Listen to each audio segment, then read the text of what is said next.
Tony देखो कितनी गर्मी हो रही है, जाओ पंखा चला कर आओ। पंखा चला कर आती है और दोबारा से अपने पति के पास जाकर बैठ जाती है।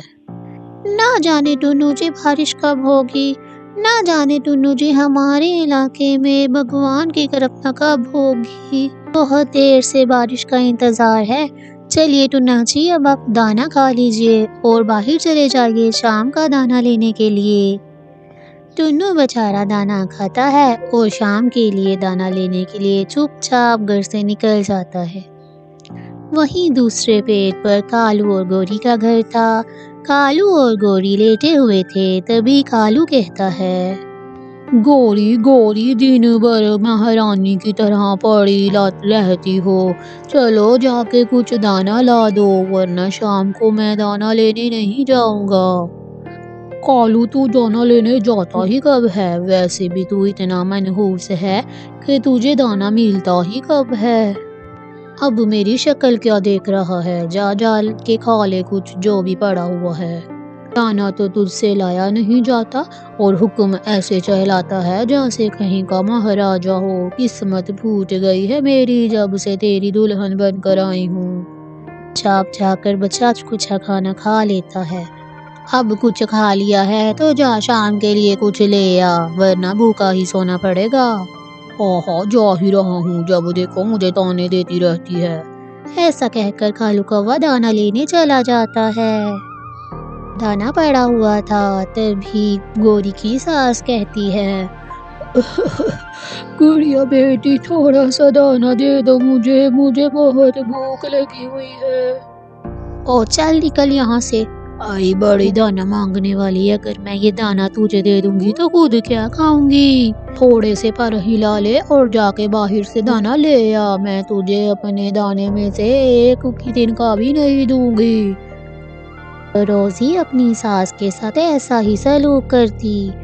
अरे भगवान जी बारिश ही हो जाए, बारिश हो जाए तो चलो जान को थोड़ा सुकून ही आ जाए, चलो मैं खुद ही जाती हूँ दाना लेने।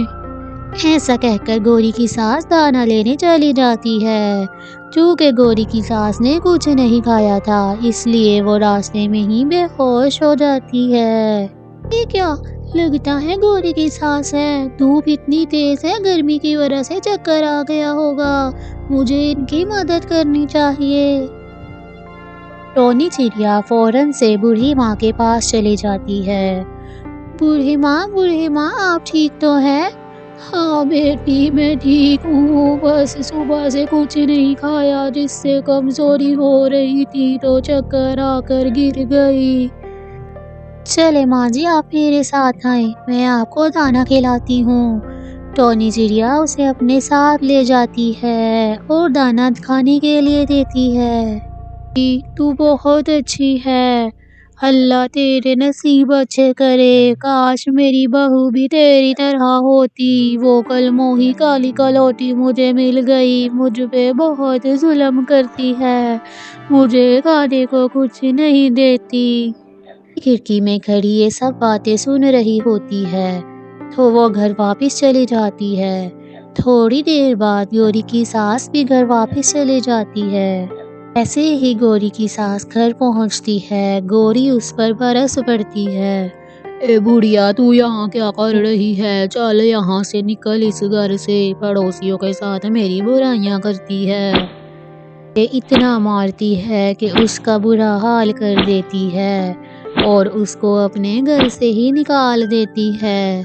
बेचारी बूढ़ी माँ बाहर घर के बैठकर अपने बेटे का इंतजार करने लगती है। समय गुजर जाता है। कालू बेचारा थका हारा दाना लेकर घर वापस आ रहा होता है कि उसकी माँ बेचारी बाहर बैठी हुई है। माँ जी आप इतनी धूप में बाहर क्यों बैठी हैं, आपको तो घर में बैठना चाहिए।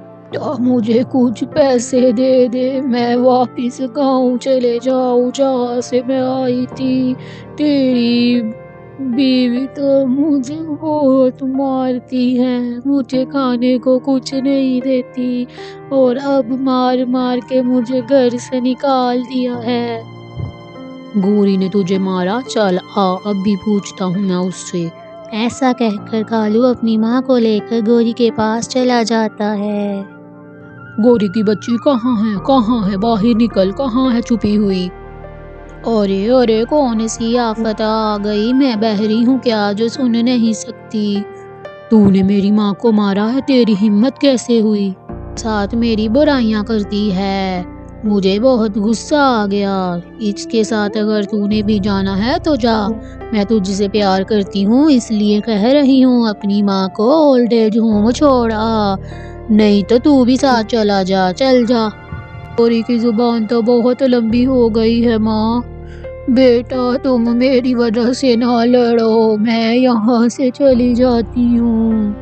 چلو میں صرف آج کی رات دے رہی ہوں، آج کی رات اپنی ماں سے کہو یہاں رہ لے، مجھ سے نہیں ہوتی اس کی خاطرداریاں، صبح ہوتے ہی اس کو اولڈ ایج ہوم لازمی چھوڑانا ورنہ میں تجھے بھی گھر سے نکال دوں گی۔ بیٹا مجھے تھوڑا دانا دے دے۔ کالو اسے کو اپنے ہاتھ سے کھانا کھلاؤ کیونکہ آج کے بعد اسے یہاں پہ دانا نہیں ملے گا۔ یہ اولڈ ایج ہوم کیا ہوتا ہے؟ تم جیسے پکشیوں کی وہاں اچھی دیکھ بھال کی جاتی ہے۔ کالو جی اسے چھوڑ آئیں۔ کالو بیچارہ بہت مجبور ہوتا ہے، اسے ڈر تھا کہ گوری کہیں اسے بھی گھر سے نہ نکال دے، اس لیے وہ اپنی ماں کو لے کر اولڈ ایج ہوم چھوڑنے چلا جاتا ہے۔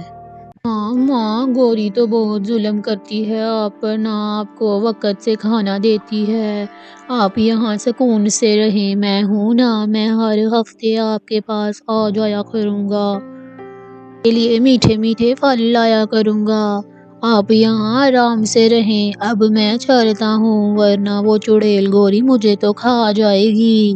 وہاں سے گھر کے لیے نکلتا ہے کہ وہ ایک جگہ دیکھتا ہے کہ سبھی پکشی اکٹھا ہیں اور ان میں باتیں چل رہی ہیں۔ کالو بھی وہاں ٹھہر جاتا ہے۔ کالو بھیا ہمارے جنگل میں بارش نہیں ہو رہی، اسی لیے سب پکشی اکٹھا ہیں کہ ہم مل کر بھگوان سے دعا کریں کہ ہمارے جنگل میں بھی بارش کر دے۔ کالو بھیا ماں جی کہاں ہے؟ کل سے نظر نہیں آ رہی، وہ کل بے ہوش ہو گئی تھی، وہ ٹھیک تو ہے نا؟ میں انہیں اولڈ ایج ہوم چھوڑ آیا ہوں، گوری مجھے منع کر رہی تھی کہ وہ اسے اپنے گھر میں نہیں رکھ سکتی، اس لیے میں ڈر کے اسے چھوڑ آیا ہوں کہ کہیں گوری مجھے بھی گھر سے نہ نکال دے۔ شرم کرو، تمہیں ایسا نہیں کرنا چاہیے تھا، کل کو جب تمہارا بچہ بھی تمہارے ساتھ ایسا کرے گا تب تمہیں پتا چلے گا۔ ارے دوستو یہ سب چھوڑو، چلو مل کر بارش کے لیے دعا کرتے ہیں۔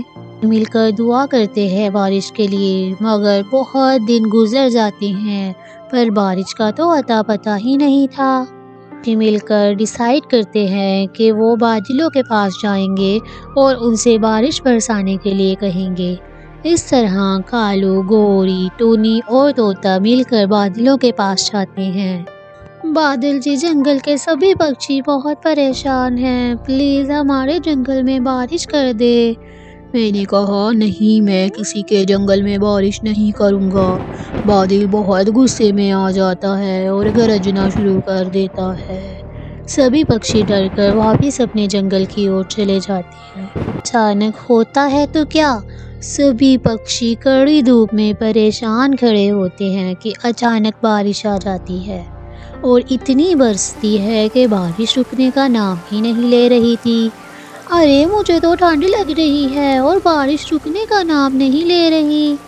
لگتا ہے بادل تو غصہ ہی کھا گیا ہے، برسے جا رہا ہے۔ چلو سب اپنے اپنے گھروں کو چلتے ہیں، ایسا نہ ہو ہم بیمار پڑ جائیں۔ سے ہی کچھ دن گزر جاتے ہیں، بارش تو رکنے کا نام ہی نہیں لے رہی تھی، زوروں سے تھی کہ ایسے لگ رہا تھا کہ باڑھ آ گئی ہو۔ اس طرح بارش ہوتے ہوتے سارا جنگل پانی سے بھر جاتا ہے، سبھی پکشی سو رہے ہوتے ہیں کہ ان کے گھروں میں پانی آ جاتا ہے، پکشیوں کے گھر ڈوبنے لگتے ہیں۔ تبھی سبھی پکشی ایک اونچے پیڑ پر جا کر بیٹھ جاتے ہیں۔ نہ ہوگا ورنہ ہم سب تو ڈوب جائیں گے۔ सभी पक्षी आपस में बातें कर रहे होते हैं कि एक छोटी चिड़िया का पाँव फिसलता है और वो पानी में गिर जाती है। तभी टोनी कहती है, अरे वो देखो चिड़िया डूब गई, हमें उसकी मदद करनी होगी।